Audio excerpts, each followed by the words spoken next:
All right, ladies, would bad grammar ever turn you on? We got heated before the break about this, so here we go. Because according to a new study, men, take a breath, Meredith, men are more attracted to women who have typos and spelling errors in their dating profiles. Question is, does this surprise you? I mean, no. Is anybody surprised? No. Is this a little too generalizing too much by saying, does he clearly just want someone who is less intelligent than he is? You mean like, hey, to do what he will. let me show you where the comma goes. Oh. Yeah. That's a red flag because, you know, this is the same reason that some loser men only date like way younger women. They want someone who's like more easily manipulated, more gullible, so that's a red flag for me. It's a red flag. Now, you're a writer, so if I can poke into your personal life a little bit, Sharon, so you're a writer. You have probably impeccable writing, grammar, spelling. So does this now limit who can date you? Yes. Yes. Yeah. Thought so. I swear, I cannot use dating apps anymore because they're all like, oh my God, I love your videos. And I'm like, oh God, no. Done. Oh, yeah. Do you ask them to write an essay first before they can date you, or? I just don't. I do not date people who like are fans of me. Okay, got it. Noted. Yeah, Noted. Okay. I think I would personally have a sliding scale. Like, it depends on the crime, so to speak. Yes. Like, if I saw someone misusing in a profile your or their, I'd be like, no, swipe, pass, because you could have just done a second read of it. You cared that little about what you were saying. But if someone, like even if Chris Hemsworth, like let's say he, let's bring it back. Let's bring it back. Why wouldn't we? Yeah.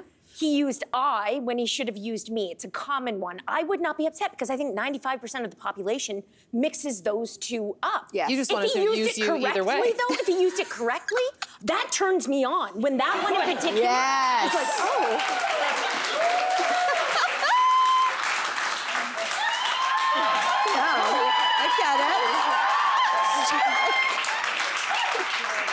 Meredith, the deal breaker?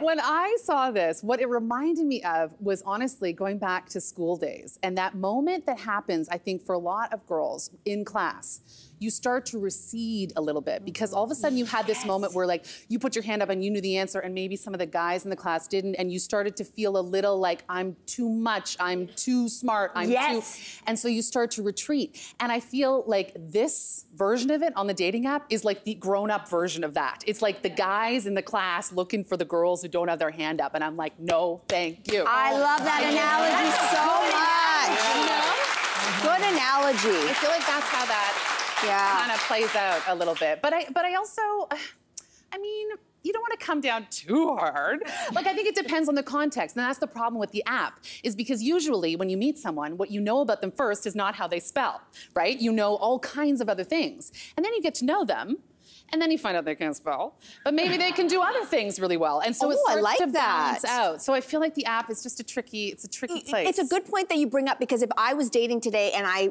read a profile written by my now husband, who is so hot,